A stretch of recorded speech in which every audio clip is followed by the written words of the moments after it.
Hey guys, అందరూ ఎలా ఉన్నారు? క్రిస్పీ కార్న్ అంటే ఎంతమందికి ఇష్టం కమెంట్ చేయండి. నాకైతే చాలా ఇష్టం. నాన్ వెజ్ తింటాకెళ్ళినా నేనైతే ఈ స్టార్టర్ డెఫినెట్గా ఆర్డర్ చేస్తాను. మీలో ఎంతమంది ఇలా ఉన్నారో కమెంట్ చేయండి. అలానే ఇంట్లో చేసుకోవడానికి ప్రాసెస్ కూడా చూసేయండి. ఫస్ట్ స్వీట్ కార్న్ని ఉడకపెట్టేసుకోండి. దాని తర్వాత కార్న్ ఫ్లోర్లో కొంచెం ఉప్పు కారం వేసి ఈ స్వీట్ కార్న్ అందులో వేసేసి మంచిగా కోట్ చేసుకోండి. తర్వాత కొంచెం ఆయిల్ తీసుకుని కొంచెంగా దీన్ని డీప్ ఫ్రై చేసేసుకోండి. బాగా గట్టిగా అయిపోకుండా చూసుకుని డీప్ ఫ్రై చేసుకోవాలి. దాని తర్వాత డీప్ ఫ్రై అయిన దానంతా పక్కకు పెట్టేసుకొని ఒక బాండీలో ఆయిల్ వేసి ఆయిల్ హీట్ అయిన తర్వాత కొంచెం గార్లిక్, ఇంకొంచెం చిన్నగా చాప్ చేసి పెట్టుకున్న ఆనియన్, అది మంచిగా ఫ్రై అయిన తర్వాత చిల్లీ కూడా యాడ్ చేసేసుకోండి.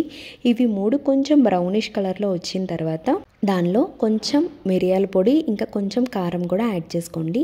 దీన్ని బాగా కలిపేసాక ఆల్రెడీ మనం డీప్ ఫ్రై చేసి పెట్టుకున్న కార్న్ ఉంటుంది కదా, దాన్ని కూడా దీనిలో యాడ్ చేసేసి మంచిగా మిక్స్ చేసుకోండి. ఆ మసాలా అంతా వాటికి బాగా పట్టేలాగా. అంతే, లాస్ట్లో చిల్లీ ఫ్లేక్స్ ఇంకా కొత్తిమీరతో గార్నిష్ చేసుకొని తింటే చాలా బాగుంటుంది. అలానే చాలామంది వీడియో చూస్తున్నారు కానీ సబ్స్క్రైబ్ మాత్రం చేసుకోవట్లేదు. చేసుకుని సపోర్ట్ చేయొచ్చు కదా.